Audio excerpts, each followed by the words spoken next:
warahmatullahi wabarakatuh.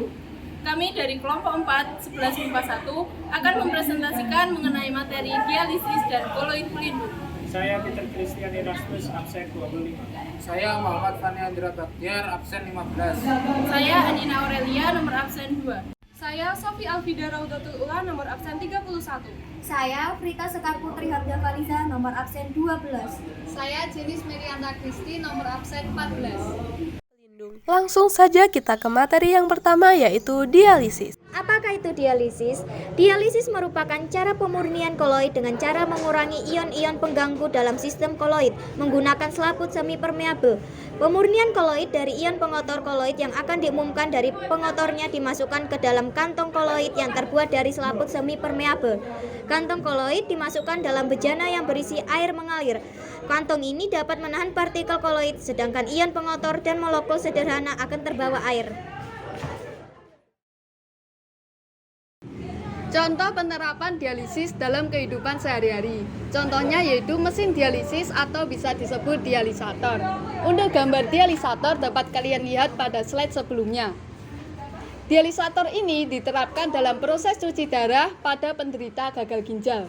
Untuk cara kerja dialisator terbagi menjadi 3 tahap, yaitu tahap yang pertama, darah dialirkan ke selang dialiser dengan cara 2 selang dialiser dipasangkan melalui pembuluh darah di lengan tangan pasien. Darah kemudian mengalir dari tubuh ke mesin dialisis melalui salah satu selang dialiser dan ditambahkan obat pengencer darah untuk mencegah pembekuan darah dalam mesin.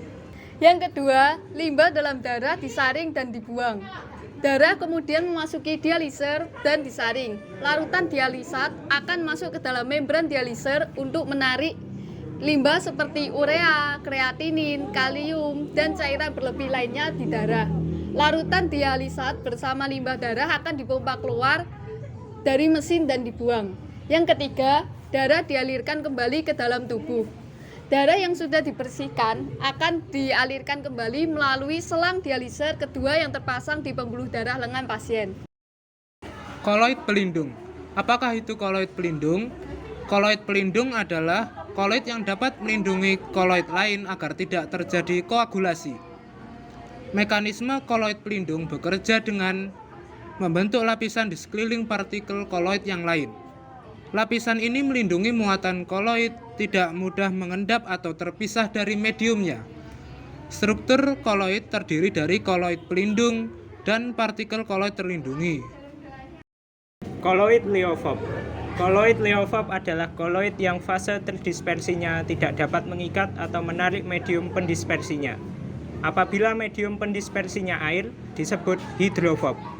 Contohnya adalah Sol AgCl dan Sol CaCO2.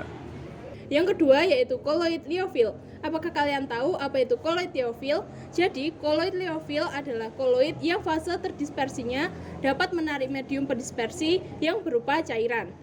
Apabila medium pendispersinya air, dinamakan hidrofil. Contohnya yaitu kanji, sabun, dan agar-agar. Contoh penerapan koloid pelindung dalam kehidupan sehari-hari. Yang pertama ada lecitin, yang merupakan koloid pelindung yang menstabilkan butiran-butiran halus air di dalam margarin. Yang kedua ada gelatin, merupakan koloid pelindung untuk mencegah terbentuknya kristal es dalam es krim. Yang ketiga ada kasein. Kasein dalam susu mampu melindungi lemak atau minyak dalam medium cair. Koloid pelindung dalam emulsi disebut emulgator. Yang keempat adalah minyak silikon. Minyak silikon digunakan untuk melindungi campuran zat warna dan oksida logam dalam cat.